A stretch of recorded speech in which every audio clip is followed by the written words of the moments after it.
How Kazakh people traveled through tour operators. The desert itself was like not the cleanest. The Burj Khalifa was not. Why is this so drastically different? I was not as impressed. The cost for two of us was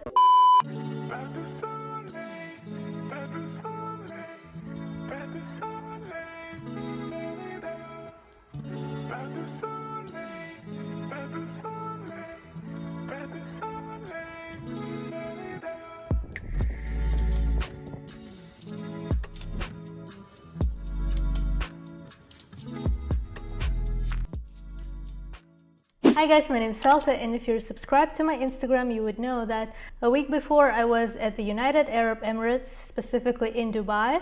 And this is one of the few locations that we Kazakh people can travel to, and the other two locations are Egypt and the Republic of Maldives. This was actually a spontaneous trip, but with the past year of work, I felt like I needed a break, and my aunt wanted to go somewhere near the sea. And so she asked me to find out how much it would cost to go to Egypt first. And so I started to look up what kind of hotels we can get in Egypt and in general how much it would cost.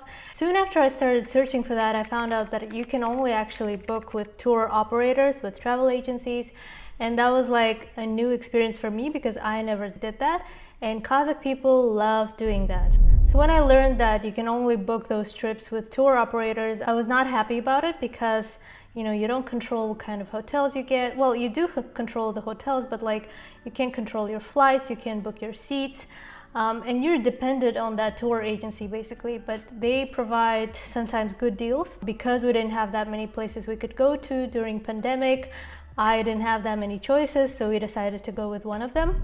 When I was looking for those tours, my aunt actually changed her mind and she wanted to go to Dubai, where I originally wanted to go because I've never been, and I was like, yes, finally we're gonna book the trip there. And so I started to ask for quotes to Dubai, and her only request was all-inclusive hotels, which was kind of limiting. And so we chose Rix's The Palm Dubai. So a travel agency provided us with tour packages. Different travel agencies gave me different quotes.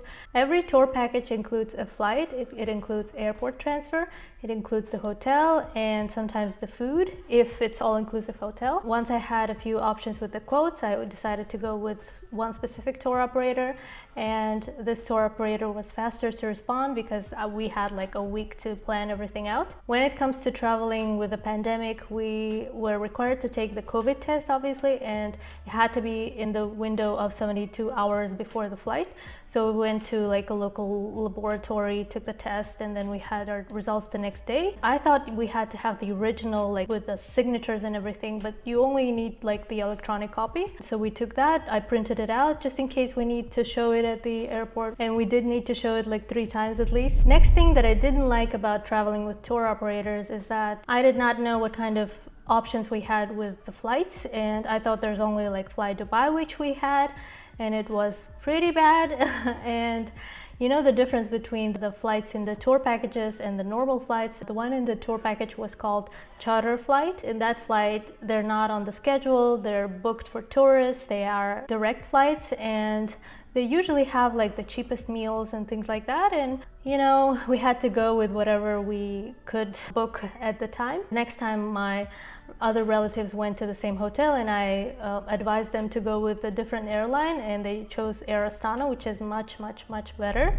And so the worst part about that charter flight with Fly Dubai was the fact that I couldn't choose the seats and I couldn't like book them in advance, and we had to go like the traditional way, stand in line, be there early so that we make sure we get the good seats. My aunt, she's like in her 60s, and she needed to have like some kind of front seat. We ended up getting like good seats, but then the back was not leaning, so that was like the worst thing because we had 5-hour flight, and it was kind of a pain. The meals weren't that great, and so like in general the flight was pretty bad. There's like no entertainment, nothing to be watching. It was pretty bad to be honest. Also, the timing for charter flights is usually either late or early in the day because those are usually the open slots at the airport, and that was kind of exhausting too. And you should remember that this applies to most of the tour packages because a lot of people go to Turkey all the time with all-inclusive hotels. A lot of people go to Egypt, Dubai, and a lot of those places. Like the Maldives also has the all-inclusive package. And this is usually the easiest and laziest way to like book the trip. And a lot of people in Kazakhstan, they're like very lazy to look it up, you know, to book or themselves, to search things. And so they just like pay the agency and they book everything for themselves. And all we need to do is just to send the passport and go to the airport, basically. So we finally arrived to Dubai 5 or 6 hours later. We start circulating around the airport for like 30 minutes or something. Obviously, we were greeted by a bus. We didn't have the direct exit to the airport. So we get on the bus, we circle around the airport for 30 minutes, and it's just like so exhausting because the flight was so bad. And so we have like huge lines, we keep like walking around the airport. And in general, what I didn't like about United Arab Emirates is that the areas for everything is huge and you have to walk and walk around the buildings and the entrances for like 30 minutes at least. And that was a bit exhausting, especially when I had like my 60-year-old aunt with me. And so that's one of the things that I noticed there. But we arrived there and the airport was nice. Like we went through customs really fast. We showed our COVID tests and then we were greeted by a black Mercedes for two of us, and the car picked us up and it was really nice. We went to this nice hotel, and the hotel was really nice. There were a few drawbacks, obviously. It wasn't like the newest hotel because I'm used to like new buildings in Kazakhstan. There's like always some new places building up, new hotels, and they're usually like really new and nice. And this one was like nice. The fact that they were cleaning everything all the time because of COVID, they were disinfecting everything all the time. It was really nice, and I keep saying nice. One drawback that I noticed, or maybe it's not a drawback at the Rixos, the Palm, is that it felt like I was back in the USSR because everyone spoke Russian. All the hotel personnel was Russian speaking, and like people around were from like the post-Soviet countries. And it was very interesting, maybe because the tour operator is like Russian, and in general, we were greeted by this Russian tour operator, by the way, in Dubai. So I'm guessing like a lot of local small travel agencies, they work with like bigger tour operators and they greet like guests at the location or something. That was one of the drawbacks when everybody spoke Russian. Aside from having two canteens with like all-inclusive food, it also had 3 restaurants, the seafood, Italian, and the steakhouse. It was really nice also. And today is my second day at Dubai having breakfast, and finally I have energy to film because last night we came in and I was like dead because it was such a difficult flight. But I'll show you my breakfast. Obviously I have a huge salad and then some eggs, a smoothie. The seafood one was like at the beach. The Italian and steakhouse were also an escape from like the all-inclusive buffet. At the canteen, I always love to make green smoothies and taking some fish to the grilling station. The other thing that we loved at the hotel was the beach and the hotel territory because it was really nice. We had the variety of different sunbeds, the different hammocks. It was like clean, it was beautiful, it was aesthetically pleasing. The water was a bit cold, chilly, but still, you know, bearable. So once you go into the water, you get used to it. So I was swimming in the sea, or whatever that Arabian Gulf was. Скупалась в воде. Капец, она сначала холодная, потом не хочется выходить. Соленая вода. Also on the first night we witnessed a wedding, which I assumed to be a Pakistani wedding because it wasn't like in a hijab or something. And I did see them on Instagram somewhere, so maybe they were Pakistani, but maybe not, who knows. It was really beautiful. Like in general, I was like, wow, what a nice idea to have like it on the beach.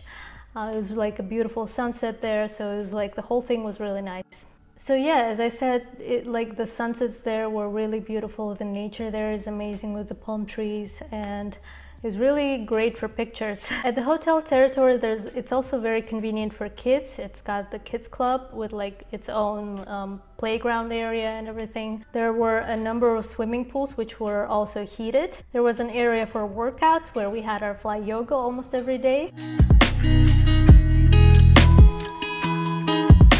There also was a spa and sauna area, which I didn't go to. And I'm also assuming there was a gym in the hotel, but I didn't go there either.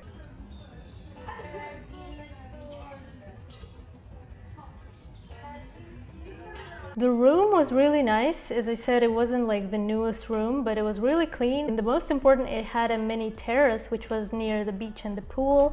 So we easily could access the pool and the beach. And it was nice to like have our little private area, but also be in the center of everything. And I actually have a little tour of my room. So this is how the room looks when you walk in. We still have our stuff in here, so it's not that clean. And this area is the bathroom. We have the shower, we have the toilet, and then the bathtub, which is really nice. Actually, I love these thingies, the windows or whatever that is. I like these rugs, they're really fluffy. And then I like that we have two sinks for two of us. So, and then this way we have the, what are they called, the closets with our stuff in there. And then here are our beds. They just cleaned everything. We have two beds, and then my charging station over there. And like this is how it looks. From here, the nice view to the terrace. I have my suitcase here, my shoes, then another closet here. Here's this side. There's a mini bar. There's that mirror, the TV. What is it here? Some glasses. Here we have the coffee and things for tea. I don't think we have anything in there now. The water, they provide lots of water. And then there's a hair dryer. This one is empty. And they have like the things for Quran. They have the Quran and then the blanket. And this is the resting area. I like these decorations. And then this is how it looks from behind. Very aesthetically pleasing. I like that. And then when you come here you can sit down and read or, you know, drink something. Here is the best part. You open the doors and you walk out to the terrace. There we have the umbrella, the two chairs, the table, and like this whole area we have some neighbors. But like you can walk out to the swimming pool there. And yeah, this is how it looks. It's really nice.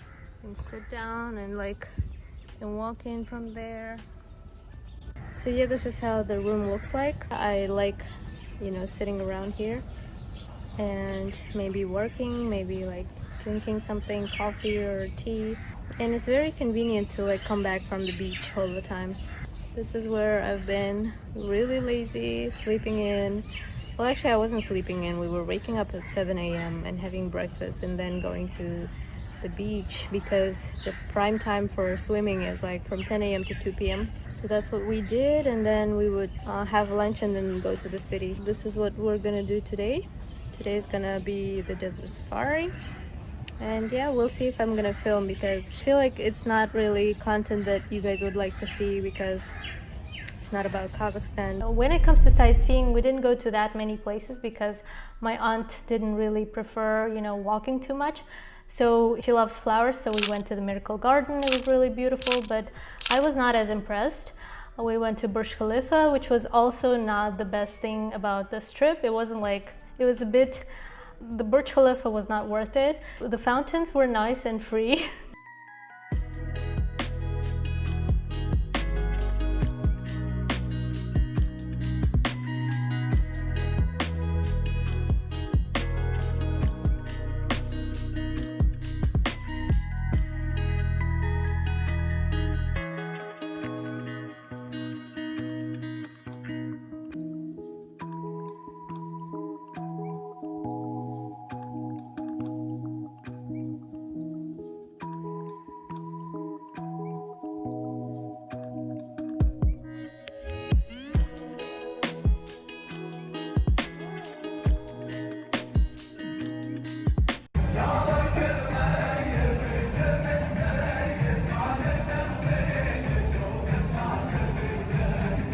one thing that I liked the most was the La Perla show, which has like its own theater. It's a really beautiful experience, you should go. The other thing that I liked with the desert safari, with the belly dancing, with like riding a camel, driving like on the dunes and taking pictures there, it was really nice. But I feel like I got the ones that was a little cheaper, and so we went to like, so apparently there's like 20 or 25 different camps on the desert.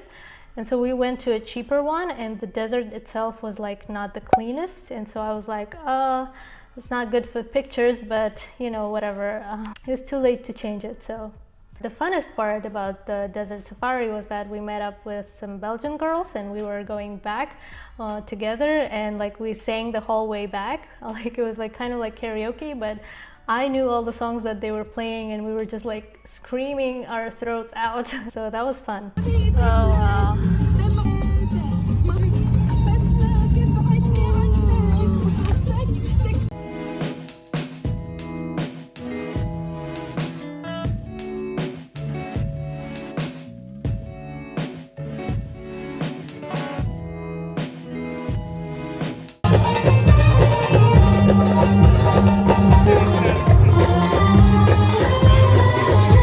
And the big part of my trip was shopping. I went a lot to the Dubai Mall. We had free shuttles to the Emirates Mall.